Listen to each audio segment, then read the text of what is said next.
Je m'appelle professeur Lakhal. Je suis enseignant-chercheur à la faculté des sciences Mlalia de l'université Qadir Iyad, au département de physique. J'ai le plaisir et l'immense joie de mettre ce modeste travail relatif au cours de mécanique du point matériel à la disposition de tous les étudiants des filières SMPC, SMA et aussi pour le grand public. Le cours objet de cette intervention porte sur la mécanique du point matériel.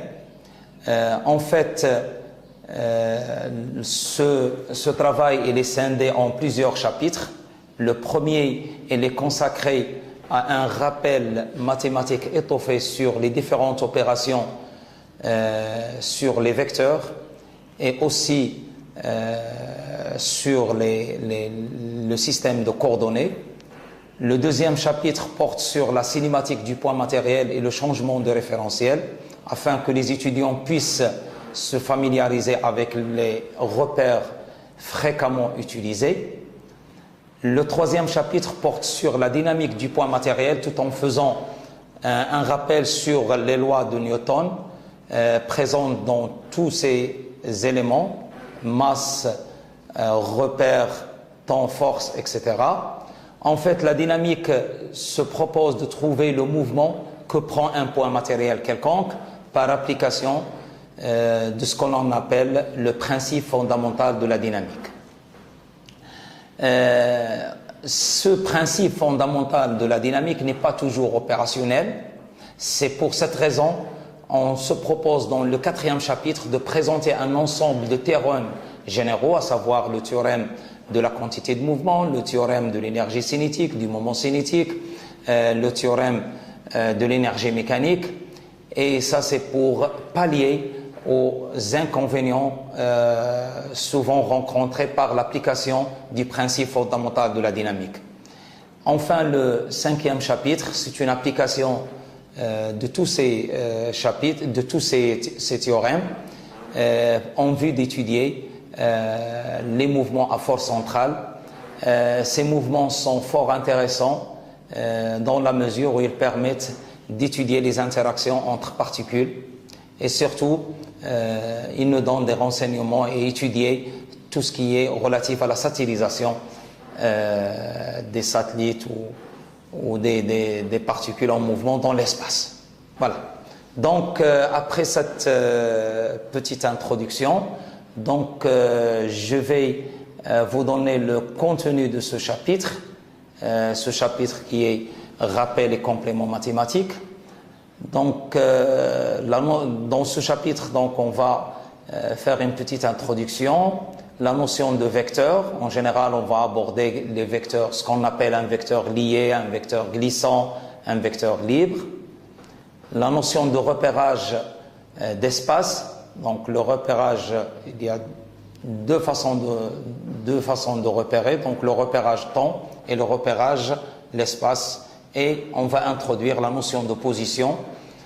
Et enfin, dans cette partie, on va étudier la notion de base de l'espace. Donc on va attacher une base à l'espace dans lequel on travaille. Pour ce qui est des opérations sur les vecteurs, donc on va voir les opérations usuelles telles que l'addition, la multiplication d'un vecteur par un scalaire.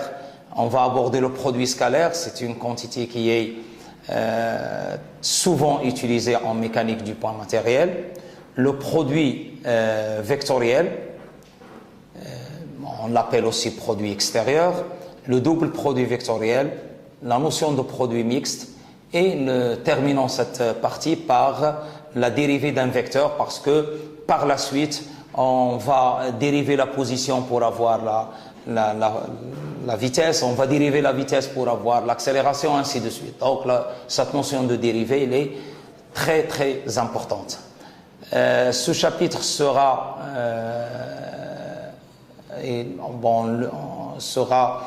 terminé par une étude des systèmes de coordonnées usuellement rencontrés.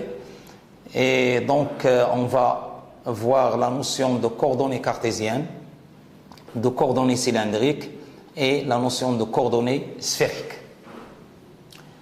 Voilà, donc on va démarrer notre premier chapitre. Donc avant d'aborder l'étude des mouvements de points matériels, il est intéressant d'apporter les outils mathématiques nécessaires au développement des calculs qu'on rencontre souvent dans la mécanique du point matériel. Pour cette raison, donc on désigne par E l'espace affine de dimension 3 associé à un espace vectoriel de même dimension. Cet espace correspond à l'espace physique réel qui constitue une représentation de l'espace vectoriel E. Bon, c'est des notions mathématiques. Et tout de suite, donc, je vais enchaîner par la notion de vecteur. En général, un vecteur, c'est une grandeur caractérisée par 4 propriétés. Ce qu'on appelle l'intensité du vecteur, donc elle est déterminée, c'est elle qui détermine sa norme ou son module. Donc souvent on parle de la norme d'un vecteur, le module d'un vecteur, sa direction, son sens et éventuellement l'origine. Et ceci, lorsqu'on parle d'une origine d'un vecteur, c'est surtout lorsqu'on a ce qu'on appelle des vecteurs liés. Les vecteurs liés, donc un vecteur lié est un vecteur dont le support et le point d'application sont fixes. Exemple, le vecteur vitesse, parce que lorsqu'on parle de vecteur vitesse, on ne parle de vecteur vitesse que lorsqu'il est lié à une particule, donc à un point donné. Les forces appliquées, aussi lorsqu'on parle de force appliquée à un point matériel, donc cette force elle est appliquée en un point donné. Donc les vecteurs vitesse, les vecteurs accélération par exemple, les vecteurs force, ça entre dans la gamme des forces, des vecteurs liés. Un vecteur glissant, donc il y a aussi ce qu'on appelle les vecteurs glissants, ils sont caractérisés par son module, son sens et son support, mais le support c'est une droite, donc c'est l'ensemble des vecteurs qui glissent sur une même droite, c'est-à-dire qu'ils ont une direction donnée suivant la droite de support delta. Enfin, donc, il y a troisième gamme de vecteurs, c'est les vecteurs libres. Et un vecteur libre est un vecteur dont le support et le point d'application ne sont pas fixes. Donc, contrairement à ce qu'on avait vu pour les vecteurs liés. Donc, il existe une infinité de points de configuration de vecteurs libres dans l'espace E. Toutes ces représentations vectorielles sont équivalentes au vecteur par exemple AB qu'on représente ici. Donc tous les vecteurs qui sont parallèles à ce vecteur AB donc définissent ce qu'on appelle des vecteurs libres dans l'espace. Une remarque importante, lorsqu'on a un vecteur AB, donc c'est un vecteur dont l'origine est le point A, l'extrémité c'est le point B, donc c'est comme ça qu'on lit ou bien qu'on comprend lorsqu'on donne un vecteur AB, c'est-à-dire que A c'est l'origine du point, B c'est l'extrémité du point et le sens c'est de A vers B. Deux directions est celle de la droite support qui porte le vecteur et son module c'est tout simplement, donc on l'avait dit, c'est la distance entre le point A et B. Donc elle est représentée par la norme du vecteur AB. Toutes les grandeurs vectorielles qu'on va rencontrer, elles dépendent normalement de repères d'observation, à savoir la vitesse, l'accélération. Ce sont toutes ces grandeurs, elles dépendent dans le repère d'observation dans lequel on travaille. Cependant, il y a des grandeurs qui ne dépendent pas de ce repère d'observation et ces grandeurs s'appellent ce sont des scalaires comme la masse, la température, etc. Donc il y a les grandeurs vectorielles, elles dépendent du repère, mais les grandeurs scalaires n'en dépendent pas de ce repère. Pour cela, donc, on va définir ce qu'on appelle la notion de repérage. En général, la connaissance du mouvement d'un point matériel revient à déterminer ses positions en fonction du temps. Donc, il faut faire un repérage des positions et du temps. Donc pour le repérage des positions, donc on utilise un système de coordonnées, et pour le repérage du temps, donc souvent on utilise une horloge pour déterminer le temps. Le repérage de l'espace du temps. Donc il est indiqué par une horloge dont l'unité de mesure de temps est la seconde. Souvent donc c'est l'unité qui est connue à l'échelle du système international. En ce qui est repérage des positions, donc elle est donnée par un référentiel et un système de coordonnées. On appelle repère d'espace au trièdre. Donc à partir de maintenant, donc on va définir un repère d'espace ou un trièdre. Donc c'est un ensemble de 3 vecteurs, un ensemble de 3 vecteurs aux 3 axes non coplanaires, à savoir l'axe OX, OY qui définissent le plan horizontal et un axe OZ qui définit la direction verticale. Le point O, il est appelé origine du repère, donc le point O, il est appelé origine du repère. Et le repère, il est noté, on le note R, O, X, Y, Z, c'est-à-dire O, l'origine du repère, et X, Y, Z, ce sont les axes. Ce trièdre, il est dit tri-rectangle, c'est-à-dire que les axes, tous les axes forment entre eux des angles 90 degrés, c'est-à-dire que les axes sont perpendiculaires, 2 à 2, et le trièdre, il est direct si ces axes obéissent à la règle du tire-bouchon ou la règle des 3 doigts. Donc, on part de X vers Y, donc de l'axe OX, on trouve l'axe OY et on trouve OZ, donc c'est le sens du tire-bouchon. La notion de base de l'espace-position. Sur chaque axe du trièdre qu'on a défini, donc on va définir un vecteur unitaire de module égal à 1 qui indiquera l'orientation de l'axe. Par exemple, sur l'axe OX, donc on va prendre le vecteur I. Sur l'axe OY, on va prendre le vecteur J. Et sur l'axe OZ, on le représente par le vecteur K. Et ces 3 vecteurs, I, J, K, s'appellent des vecteurs unitaires portés respectivement par OX, Y, OZ. Et on dit que ces 3 vecteurs forment une base orthonormée du repère R, OX, Y, Z. Donc, par la suite, on s'intéresse aux bases orthonormées directes, c'est-à-dire que les vecteurs de cette base sont orthogonaux entre eux, unitaires, et forment un trièdre direct.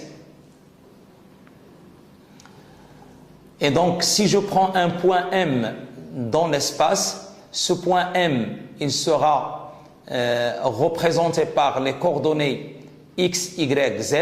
Donc, on prend le point M, on fait une projection dans le plan horizontal OXY, donc on trouve le point H, et le point H a pour coordonnées X, Y, Z est égal à 0. Donc la Z relative à H est égale à 0. Et donc pour remonter l'axe vertical, donc on ajoute, on fait la projection de M sur l'axe OZ, donc pour avoir la hauteur Z. Donc le point OM, on peut le définir comme étant le vecteur OM est égal à XI plus YJ et plus ZK.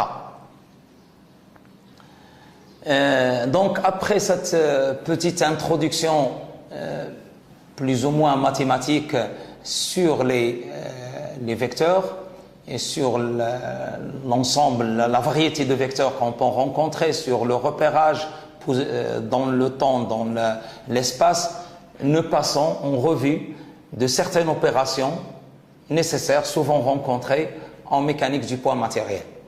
À partir de maintenant, donc, on va utiliser le support tableau pour démontrer ces opérations qui vont suivre par la suite.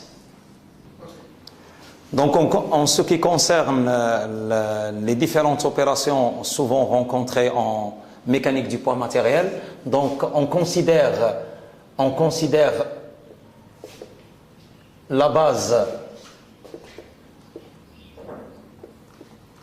IJK, une base orthonormée directe,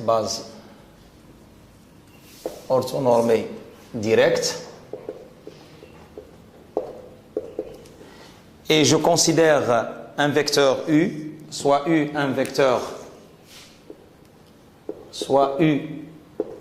est égal à alpha I plus bêta J plus gamma K, donc un vecteur de l'espace vectoriel E, U appartenant à E, avec alpha bêta gamma, ce sont les composantes de U dans IJK. Soit V, un autre vecteur, soit V est égal à alpha prime I plus bêta prime J plus gamma prime K, et on appelle somme des vecteurs UV, donc soit W, le vecteur U plus V, ce vecteur est donné par, donc est égal à alpha I plus bêta J plus gamma K plus alpha prime I plus bêta prime J plus gamma prime K, qui est égal, donc je vais regrouper tous les termes suivants I, donc c'est alpha plus alpha prime I plus bêta prime J plus gamma prime K. Donc le vecteur somme, il est donné par W, donc c'est tout simplement c'est la somme des composantes suivant I plus les composantes suivant J plus la somme des composantes suivant K.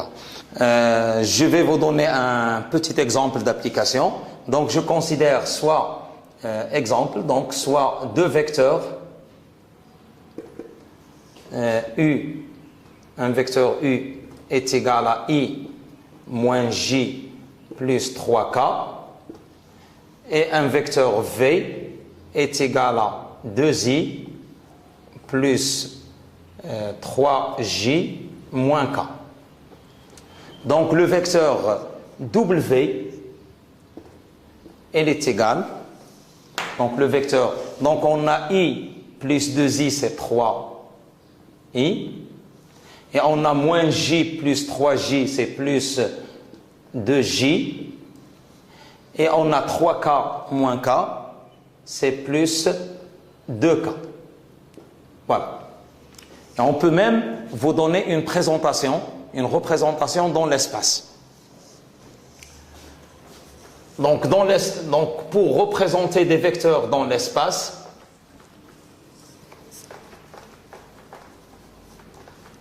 comment on peut représenter un vecteur? Donc je considère par exemple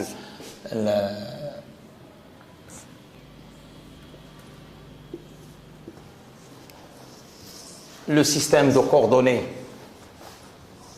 OX, OY, OZ et la base IJK. Donc j'ai ici O, J,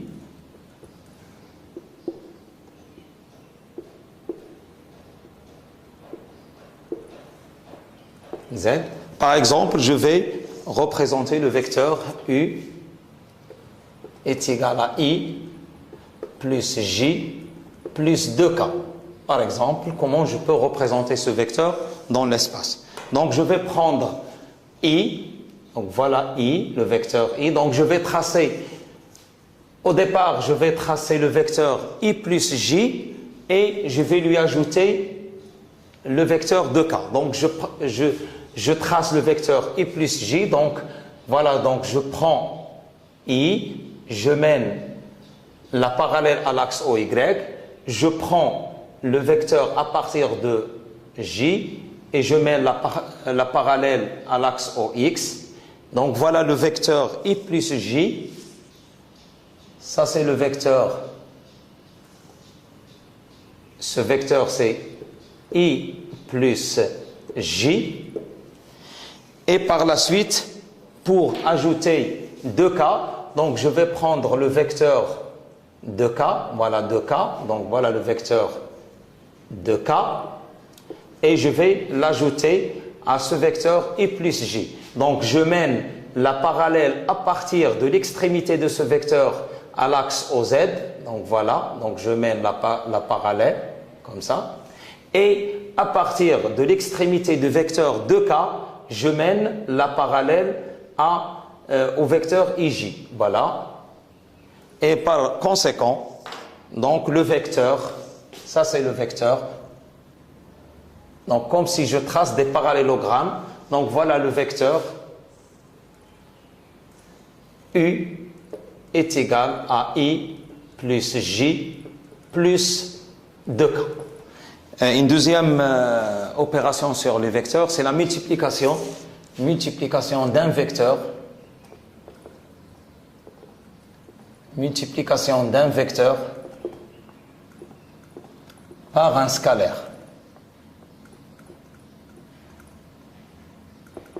Donc, pour effectuer cette opération, on considère un vecteur U est égal à alpha I plus bêta J plus gamma K, et je vais considérer un scalaire lambda appartenant à R.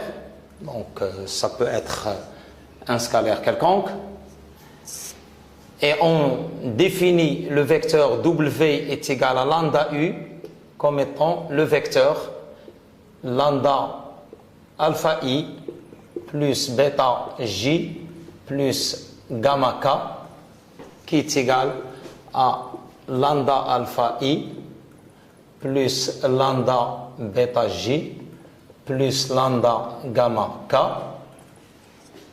Donc je peux écrire aussi, c'est un alpha prime I plus bêta prime J plus gamma prime K, c'est aussi, donc c'est un vecteur aussi. C'est un vecteur de E. Donc en termes de représentation, par exemple, si j'ai le vecteur U comme ça, par exemple, et je pose lambda est égal à 3,5, par exemple, je prends lambda est égal à 3,5, donc le vecteur W qui est égal à lambda U, il se représente comme ça, donc je vais prendre, donc ça c'est U, donc c'est le même vecteur, donc c'est U, voilà, et j'ajoute, puisque ici lambda est égal à 3,5, donc c'est 1,5, donc j'ajoute 1,5 de U, voilà, voilà le vecteur W est égal à 3,5 de U. Donc c'est un vecteur qui reste dans la même direction, parallèle, mais avec une intensité plus importante, c'est-à-dire un module qui est important par rapport à U. Donc c'est-à-dire que le module de U est égal à, le module de W est égal à 3,5 module, par exemple, de U. Voilà.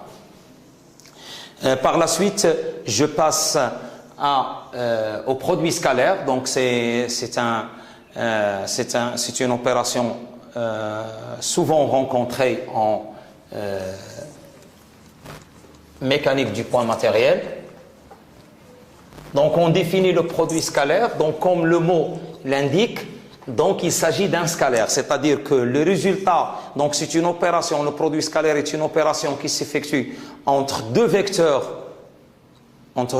donnés, et le résultat, donc comme le nom l'indique, produit scalaire, donc le résultat est un scalaire. Attention, donc lorsque je réalise le produit scalaire entre deux vecteurs, c'est un scalaire. En quelque sorte, c'est tout simplement, c'est la projection d'un vecteur sur un autre, tout simplement. Donc, si je considère donc produit scalaire,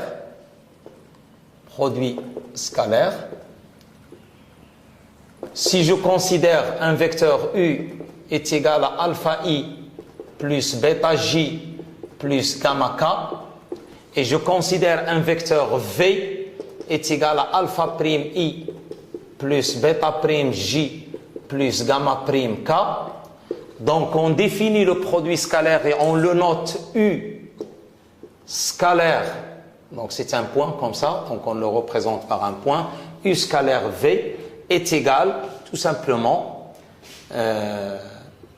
alpha I plus bêta J plus gamma K scalaire alpha prime I plus bêta prime J plus gamma prime K. Attention, nous on a défini IJK comme étant une base orthonormée directe.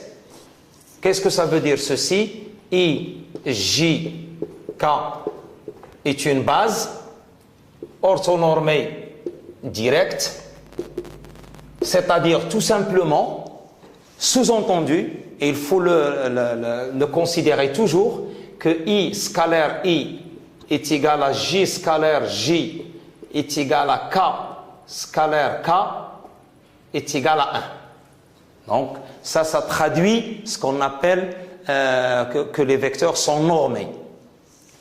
C'est-à-dire leur module est égal à 1. Et ce qui traduit la partie orthogonalité, c'est que I scalaire J, c'est-à-dire que les vecteurs sont perpendiculaires 2 à 2, I scalaire J est égal à J scalaire K est égal à K scalaire I, donc l'ordre, c'est pas important, est égal à 0. Donc il faut, à chaque fois, n'oubliez pas d'utiliser ces relations pour le calcul du produit scalaire. Et par la suite, donc le produit scalaire U scalaire V, il est égal, donc si j'applique ceci, donc directement je trouve alpha alpha prime plus bêta bêta prime plus gamma gamma prime. Et comme vous le voyez, donc c'est un scalaire, c'est-à-dire c'est un nombre, tout simplement. Il y a une autre écriture de ce produit scalaire, donc on peut l'écrire aussi d'une autre façon.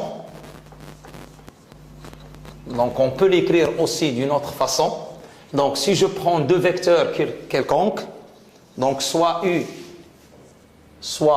U et V appartenant à l'espace E, donc U scalaire V, donc on peut l'écrire comme étant d'une autre façon, c'est le module de U qui multiplie le module de V et qui multiplie le cosinus de l'angle entre les vecteurs U et V. Donc ça c'est une autre écriture du produit scalaire. À titre comme remarque, si je prends un vecteur U, par exemple, et je veux calculer le produit vectoriel de U, le produit scalaire U, scalaire U,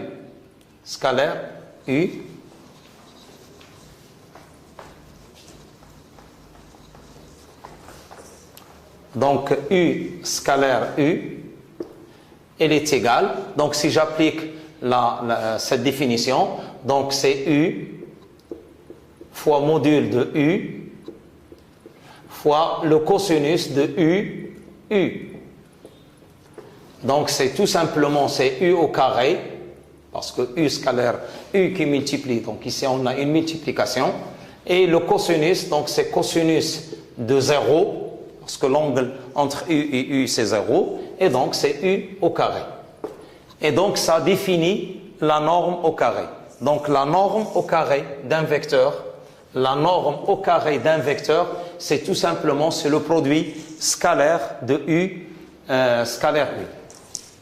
Donc la norme U, donc on peut le définir d'un vecteur comme étant la racine carrée de U scalaire U. Voilà. Donc c'est un résultat qui est très important. En termes de représentation, par exemple, qu'est-ce qu'il représente ce produit scalaire? Donc si je prends un vecteur U comme ça, un vecteur U, qui fait un angle, par exemple, alpha avec un vecteur V, et je veux calculer U scalaire V. Donc ce qui représente U scalaire V, donc tout simplement, je prends le vecteur U et je mène la perpendiculaire sur le vecteur. Donc je fais une projection du vecteur U sur le vecteur V. Donc je prends la projection. Qu'est-ce que ça veut dire la projection? C'est-à-dire mener une droite perpendiculaire à partir de l'extrémité du vecteur U sur le vecteur V. Donc voilà. Et cette partie-là, voilà, cette distance, donc cette distance, elle représente U scalaire V. Voilà. Donc c'est U scalaire V, c'est cette distance-là. Donc entre, par exemple, le point O, O', donc la distance O', il représente U scalaire V. Et ce produit vectoriel, ce produit scalaire, il peut aussi nous donner, par exemple, la possibilité de déterminer un vecteur normé ou le vecteur unité d'un vecteur quelconque. Donc c'est U, soit U appartenant à E, un vecteur quelconque, tel que, donc on définit le vecteur normé de U, et je le note un vecteur quelconque normé, donc que je vais noter U VU par exemple. VU est égal à U sur norme de U scalaire U. Voilà. Donc le vecteur unitaire, donc le produit scalaire, il peut nous donner le vecteur unitaire relatif à n'importe quel vecteur. Donc si on a un vecteur, exemple, peut-être vous comprenez plus avec l'exemple. Si je donne un vecteur U, par exemple,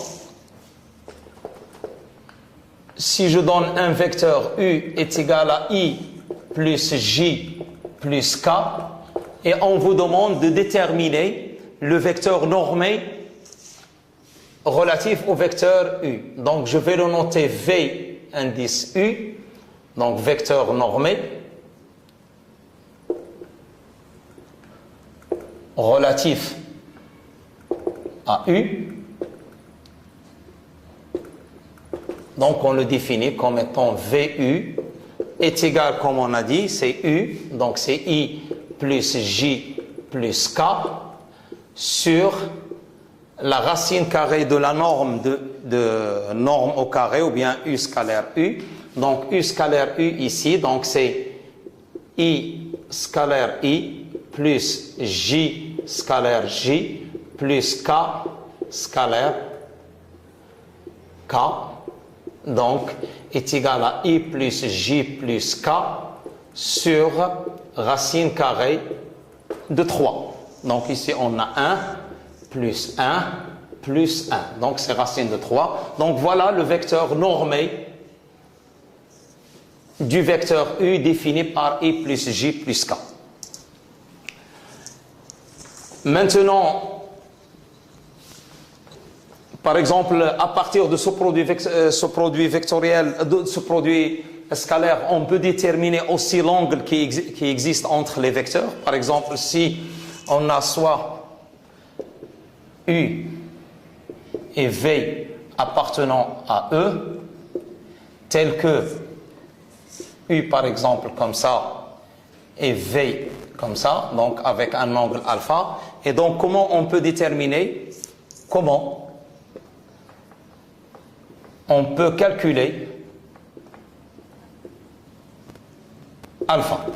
Donc comment on peut calculer alpha? Eh bien tout simplement alpha, donc on écrit U scalaire V est égal à norme de U, norme de V, cosinus de U, V. Ça, c'est la définition du produit scalaire.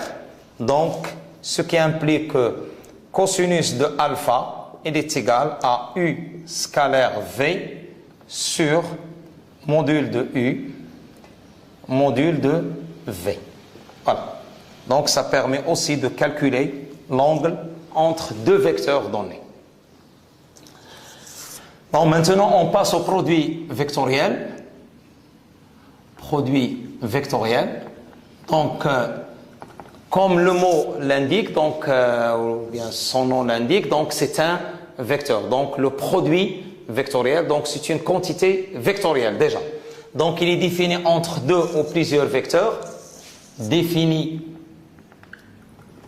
à partir de deux ou plusieurs vecteurs. Et le résultat, c'est toujours on obtient un vecteur. Donc le résultat est un vecteur. Donc je considère soit U est égal à alpha I plus bêta J plus gamma K, et soit V', soit V, un vecteur défini par alpha prime plus bêta prime J plus gamma prime K. Par définition, le produit vectoriel U noté comme ça, U vectoriel V, il est défini par un vecteur. Déjà la particularité de ce vecteur, donc je vais le noter W. Donc ce vecteur W, qui est le résultat entre U vectoriel V, est un vecteur qui est perpendiculaire à U. En même temps, ce vecteur W, il est perpendiculaire à V. Donc, c'est un vecteur W est perpendiculaire au plan formé par les vecteurs UV. Donc, c'est un vecteur qui est perpendiculaire au plan. Par exemple, si je prends un vecteur U comme ça, U, un vecteur V comme ça, donc je trace le plan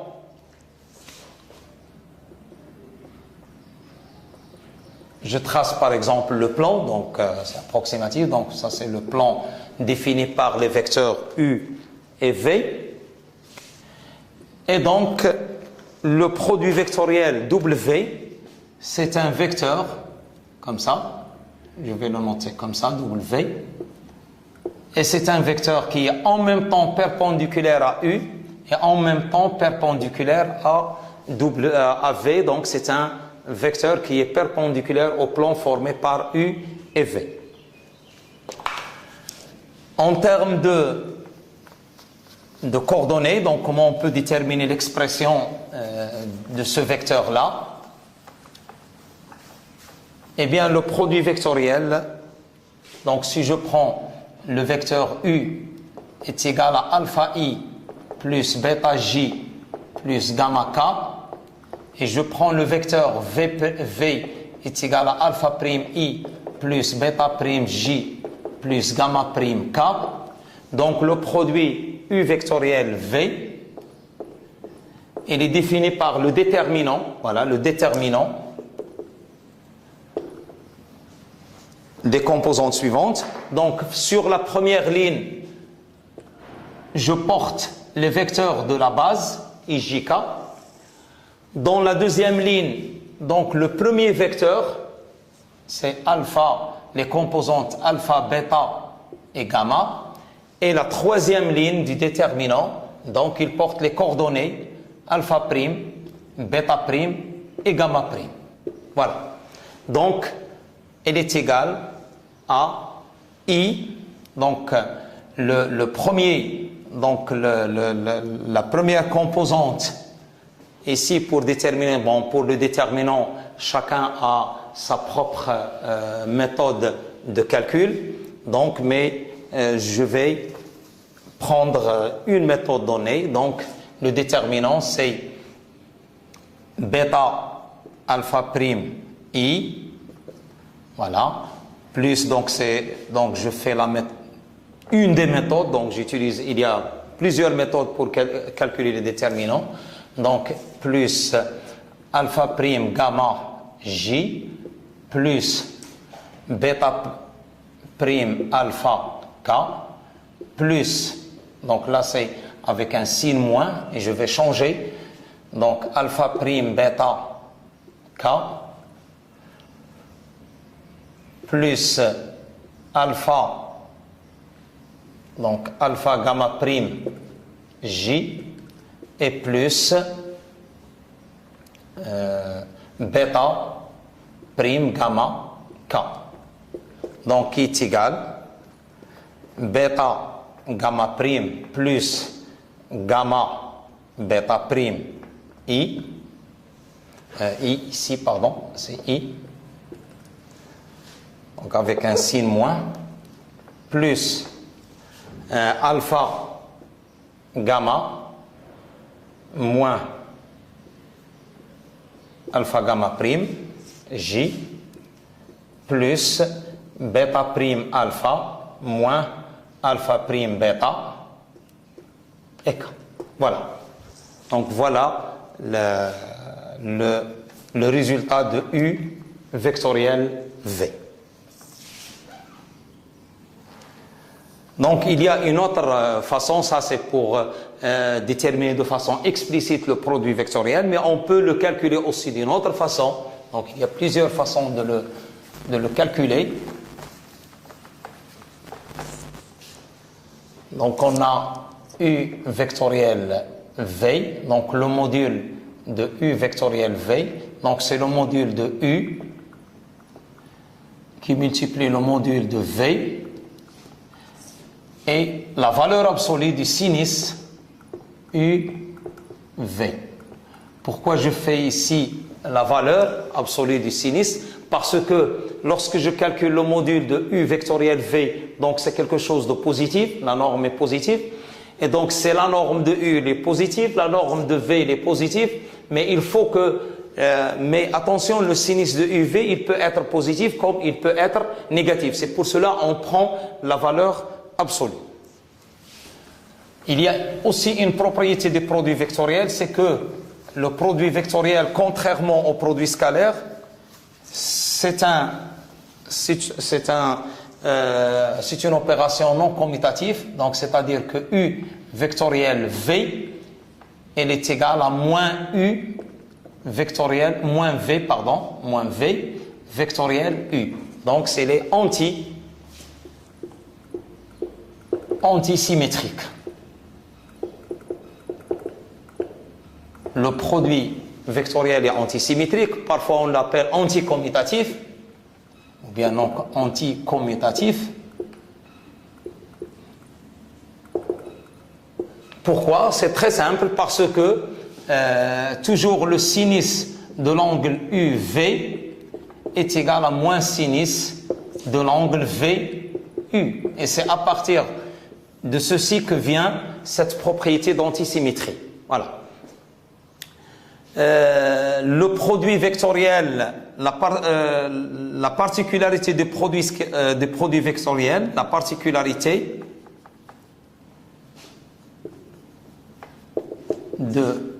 ce produit vectoriel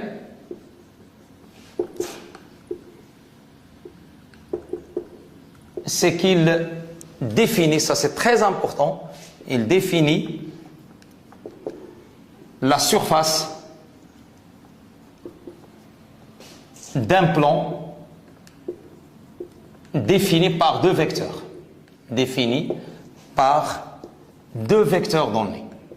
Deux vecteurs donnés.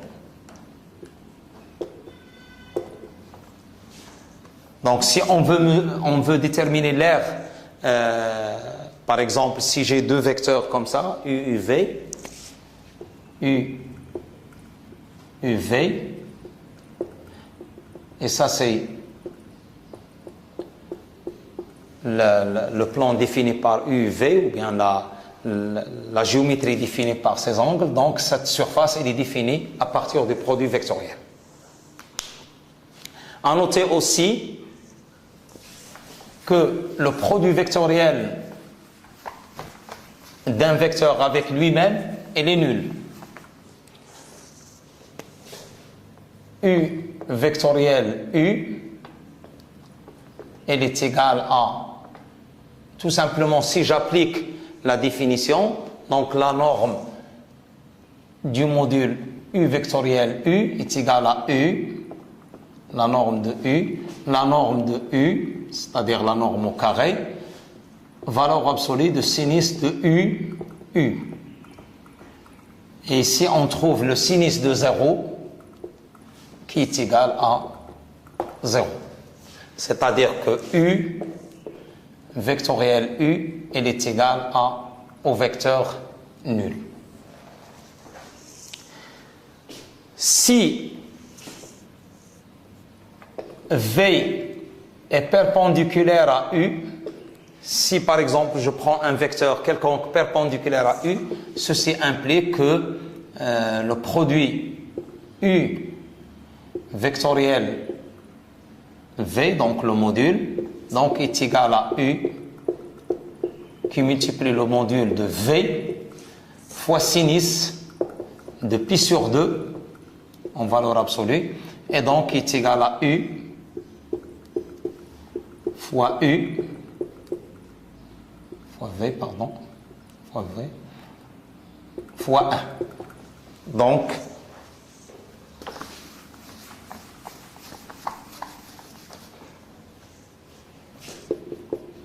U vectoriel V est égal à U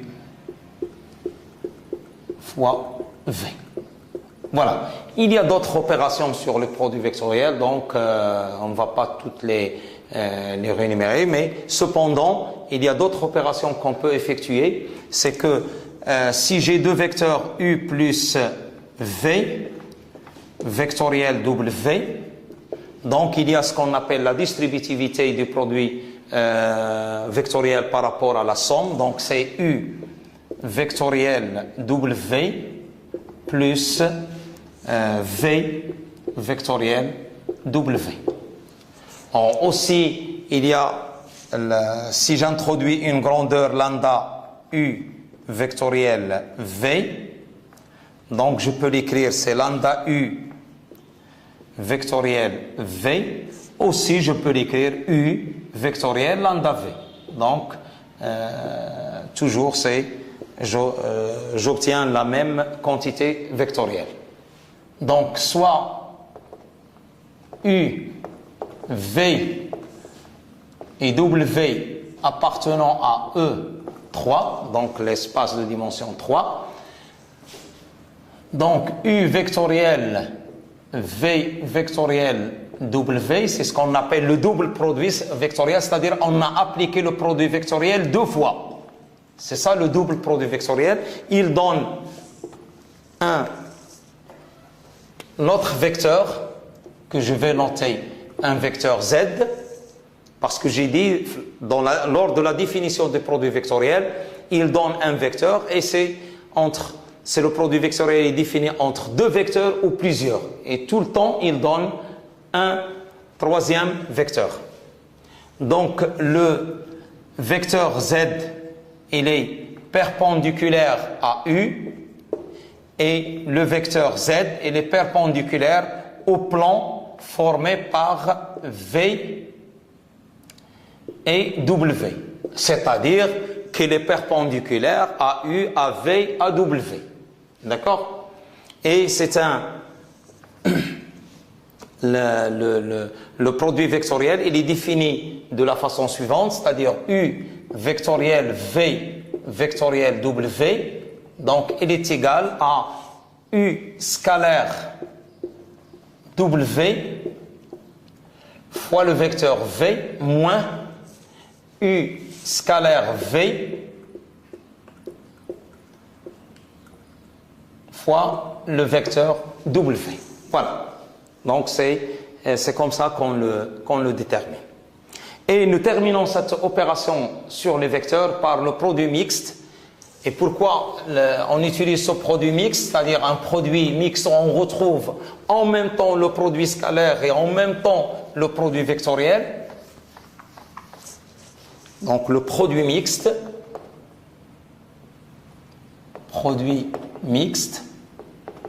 entre vecteurs, entre trois vecteurs, je ne peux le définir qu'entre trois vecteurs, donc je vais le noter U scalaire V vectoriel W, comme ça.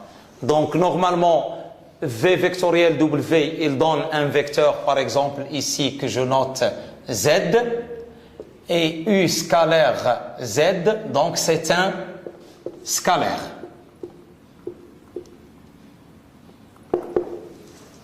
C'est un scalaire. Donc le résultat obtenu à la fin, c'est un scalaire. Et ce qu'il donne l'utilité physique du calcul de ce produit mixte, l'utilité physique, c'est qu'elle permet, ce produit mixte, de définir le volume. Donc il définit le volume du parallélogramme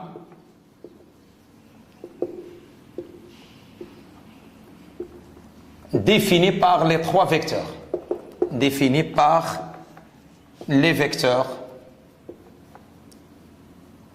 U, V et W. Ça, c'est important. On avait dit tout à l'heure que le module du produit vectoriel, il définit la surface balayée par deux vecteurs, entre deux vecteurs, et le double produit mixte, il définit le volume obtenu par le parallélogramme défini par les vecteurs U, V et W. On passe à la dérivée d'un vecteur. Donc on va définir la dérivée d'un vecteur donné.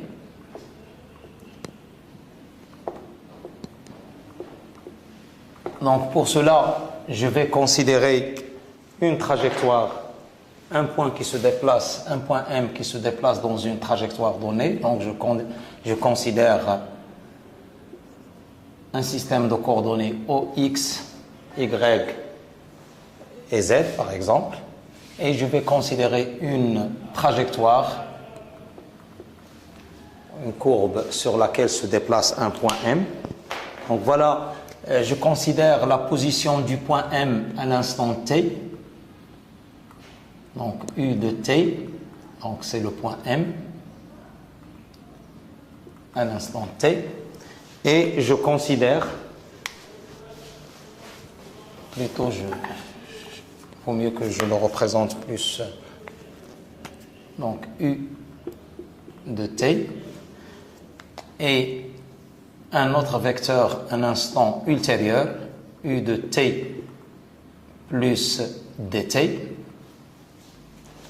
donc ici le point M, à l'instant t, ici le point M' à l'instant t plus dt.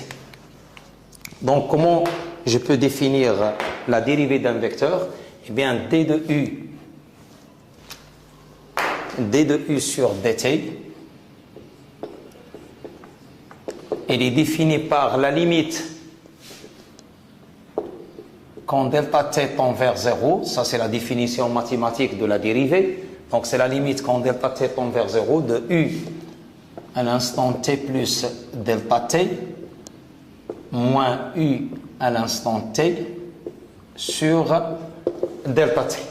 Donc ça donne un vecteur parce que la dérivée ici d'un vecteur, ça donne un vecteur parce qu'on a ici une soustraction de deux vecteurs qui donne un vecteur. Donc c'est un vecteur. Donc on peut le définir aussi. Donc si je pose u de t est égal à OM, c'est la position du vecteur du point M à l'instant t, et u de t plus dt est égal à OM', eh bien u de t plus dt, ou bien delta t, c'est la même chose, moins u de t est égal à m, est égal à OM, moins OM' qui est égal à m'M. Donc c'est le vecteur m'M. Voilà, donc voilà le vecteur m'M. Et donc avec plus dt tend vers 0, plus le point, plus m et m' sont proches, donc le vecteur m'M' est tangent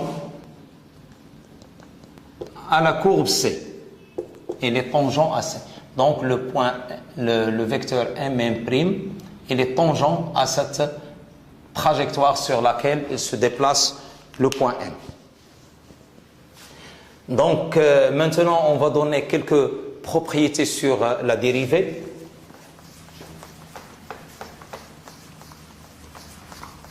Quelques propriétés. Si je prends un vecteur u de t et un vecteur v de t, donc la dérivée de d sur dt de u plus v, il est égal à la somme des dérivées du sur dt plus dv sur dt.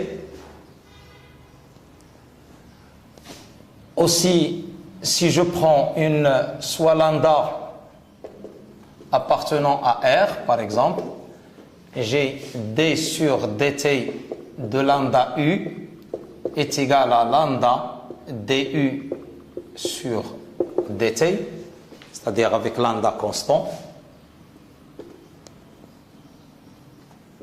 Lambda constant. Et si je prends soit f de t, une fonction de t, fonction du temps t,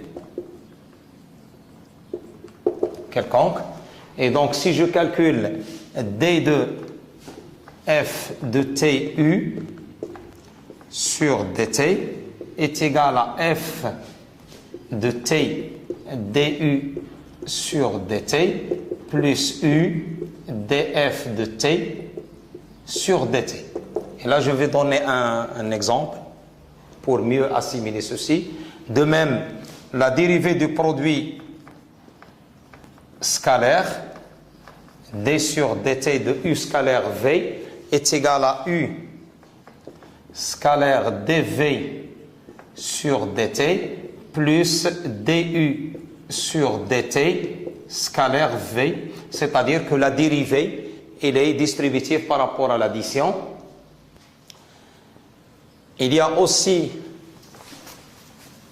par rapport au produit scalaire, elle est aussi distributive par rapport au produit scalaire. On a d de u vectoriel v sur dt, donc ceci est égal à du sur dt vectoriel v plus u vectoriel dv sur dt.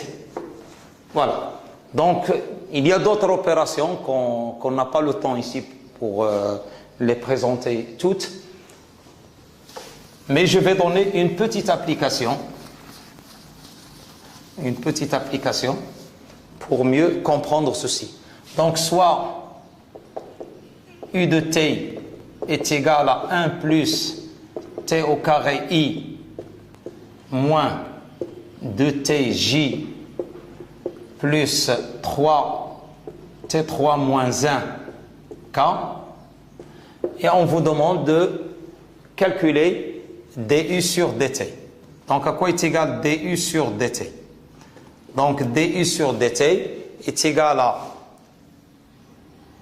d de 1 plus t au carré sur dt fois i, plus normalement 1 plus t au carré di sur dt, moins d sur dt de 2t fois j, moins 2t dj sur dt, plus d de 3t3 moins 1 sur dt k, et plus 3t au carré moins 1 dk sur dt. Ça, c'est le calcul rigoureux. Avec, bien sûr, di sur dt est égal à 0, dj sur dt est égal à 0, et dk sur dt est égal à 0 parce qu'on a considéré une base fixe, donc ijk base fixe. ijk base fixe de E, de l'espace vectoriel E. Donc ce qui reste, c'est tout simplement, on va dériver que les fonctions scalaires.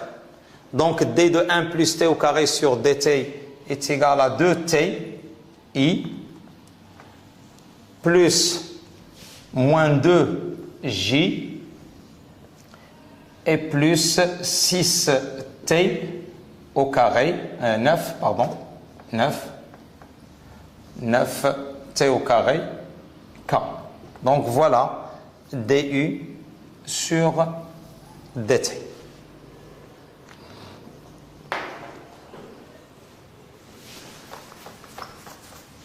Une relation très importante qu'il faut retenir, c'est que toujours le vecteur elle est perpendiculaire à sa dérivée.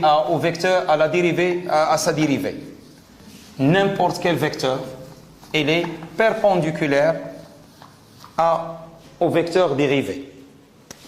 C'est-à-dire, si on prend u de t appartenant à E, j'ai la norme de U au carré est égale à U scalaire U, et si je calcule d de U au carré sur dt, elle est égale à 0, qui est égal à U du sur dt plus du sur dt scalaire U, et ceci est égal à 2u scalaire du sur dt, parce que le produit scalaire il est commutatif, donc je peux changer du sur dt avec u, et donc ce qui implique que u scalaire du sur dt elle est égale à 0. Donc ceci implique que u elle est perpendiculaire à du sur dt. Bon, une chose que que je voudrais mentionner, elle est très importante, et je l'avais dit au début de ce chapitre, c'est que attention, ça c'est très important, la dérivée d'un vecteur du sur dt, en général, elle dépend du repère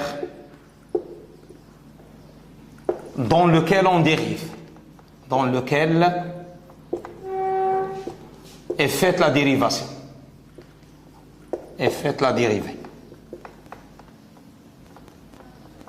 Si je prends par exemple ce vecteur du, je l'exprime dans un Ceci, on va le voir par la suite lorsqu'on va aborder les systèmes de coordonnées, mais c'est très très important. La notion de la dérivée du sur dt n'est pas intrinsèque, n'est pas figée, il dépend fortement du repère dans lequel on fait la dérivée, et ceci contrairement aux quantités scalaires. Donc les quantités vectorielles, elles dépendent du repère dans lequel on fait la dérivation. Cependant, les quantités scalaires, elles sont indépendantes de ce repère. Par exemple, lorsque je dérive la masse, que je la dérive dans un repère R ou dans un repère R1 ou un repère quelconque, c'est toujours, j'obtiens la même chose. La même chose lorsque je dérive la température, lorsque je dérive... Donc, toujours les dérivées, elles sont des quantités scalaires, elles sont figées dans un référentiel donné.